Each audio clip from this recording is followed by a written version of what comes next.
In the letter of James, the 4th chapter, just a very short passage, he says, God resists the proud, but he gives grace to the humble. Therefore, he says, humble your hearts before God. Submit to God. Resist the devil. He will flee from you. Now, that's one of a lot of places in the Bible that tells us certain things to do. Humble yourselves, whatever. There are a number of commands God gives us. Here's maybe a strange point. I don't need to pray, and I hope you understand me here. I don't need to pray, God, give me humility. For instance, from this passage in James, to pray for humility is really to, in a sense, shift the burden of obeying that command off onto God.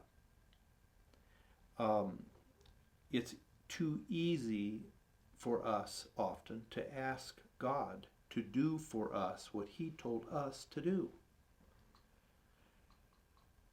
And again, we can almost dupe ourselves into thinking, well, I've prayed for humility, but it just doesn't seem like God helps me. So somehow it becomes God's responsibility and to give me humility, and God's fault if I don't get it.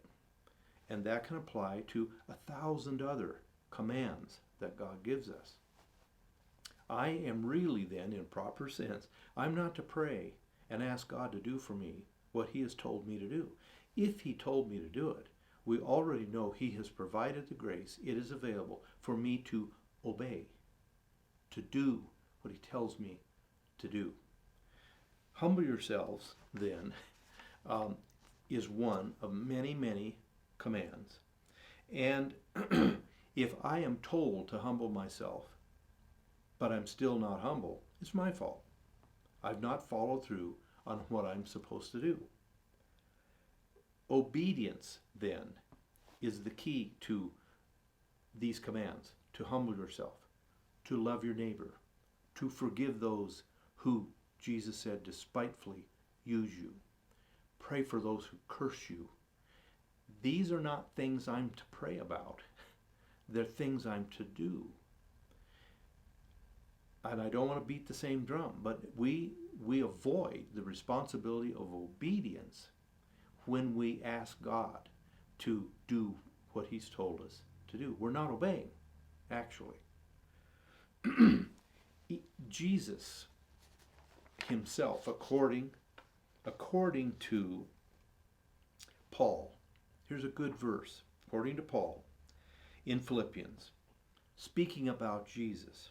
It says, being found in the appearance of a man, as he, in the incarnation, divested himself of being equal with God and became obedient, it says, unto the cross and so forth.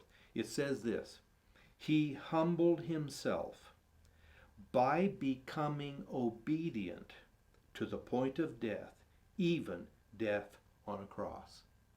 So if even Jesus humbled himself by being obedient, he obeyed to humble himself, and even to the denigrating, despised death on a cross.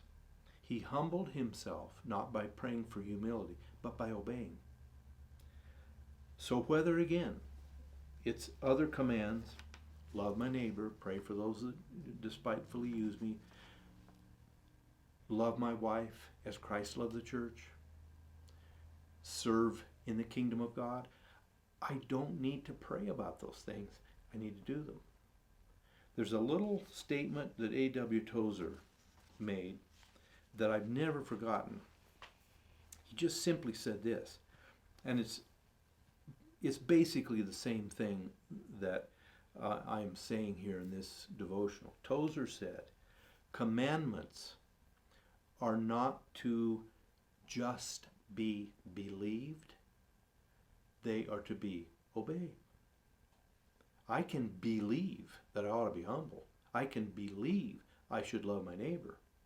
I can believe that I ought to forgive those who sin against me. I can believe all these commandments. That doesn't do any good. Commandments are not to be believed. They're to be obeyed. I am to do what he tells me to do. Best words we can close with are the words of Mary at the wedding in Cana, when she simply told the servants, pointing to Jesus, she said, whatever. That's a big word. Whatever he says to you, pray about it. Didn't say that. Whatever he says to you, do it. That's the way to victory.